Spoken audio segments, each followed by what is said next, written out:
යනවාද බොස්සෝවල ඇවිදින්න මේ super market යන ගමන් මේ අවට පරිසරය වලට පෙන්නන්න. ගෙවල් වල තියෙන ලස්සන මල් ගස්, ලස්සන දියැලක් යනවා. මේ ඈත එහා පැත්තේ පේන්නේ නිවුස් පේපර් ෆැක්ටරියක්. මේ ඇලෙන් එහා පැත්තේ මේ ලස්සන ඇලක්. බලන්න ලස්සන ඇත්තටම මාර ලස්සන ගෙවල් ටික. මාර නිදහසේදී අන්න පොලිසියෙන් වාහනයක් ගියා. හතන පොලිසියනුත් මෙහෙ හුඟක් වෙලාවට වාහන එහෙට මෙහෙට යනවා කිසිම තරම් නිදහස්. මාර නිදහස් පරිසරයක් තියෙන තැන. ඔය වෙන්නේ නිවුස් ෆැක්ටරිය. නිවුස් පේපර් ෆැක්ටරියක් තියෙන ඔය පේපර් ගෙනලා හදන තැන. තාමත් නිදහස්. මාර ලස්සන ඩිසයින් වලට ගෙවල් තියෙන. මාර නිදහසේ ඉන්න තියෙන තැනක්. ජුටලෝ බ්‍රොෂෝවා තමයි මේ නිදහස් පරිසරය. සුපර් මාකට් වලට යන්නේ.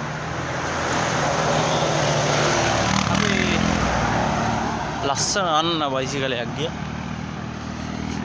බයිසිකලුත් තියෙනවා මෙහි හොඳට.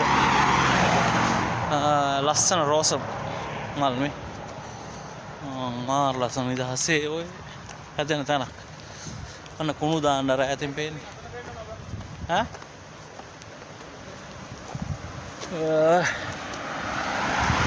තාමත් නිදහස්.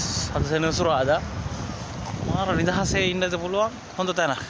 ඔයාලට මොන හරි ප්‍රශ්නයක් තියෙනවා නම් අහන්න. ඒ ප්‍රශ්නට උත්තර මම කමෙන්ට් වලින් දෙන්න. නිදහස් අර ඈත පේනවා ඇති ඔයාලට චිල්ඩ්‍රන් පාක් එකක්. පොඩි ළමයි චිල්ඩ්‍රන් පාක් එකක් තියෙනවා. වෙන බස් හෝල්ට් එකක් පේනවා. ඔයාලා දන්නද ලීඩර් අපි යන්න හදන්නේ ලීඩර් කඩේට සුපර් මාකට් එකට. ලස්සන රෝස මලක් ඔන්න මගේ යාළුවා ගන්න ගියා වීඩියෝ එකක්. මමත් ගන්නම් ඔයාලට. මාරනේ. එකද ලස්සන රෝස මලක් අන්න චිල්ඩ්‍රන් පාක් එකක්. ඔන්න නත්තල් ගහක් වල මතක් වෙනවා මේ ගහ දකින්නකොටම. නත්තලේ සංකේතයක්.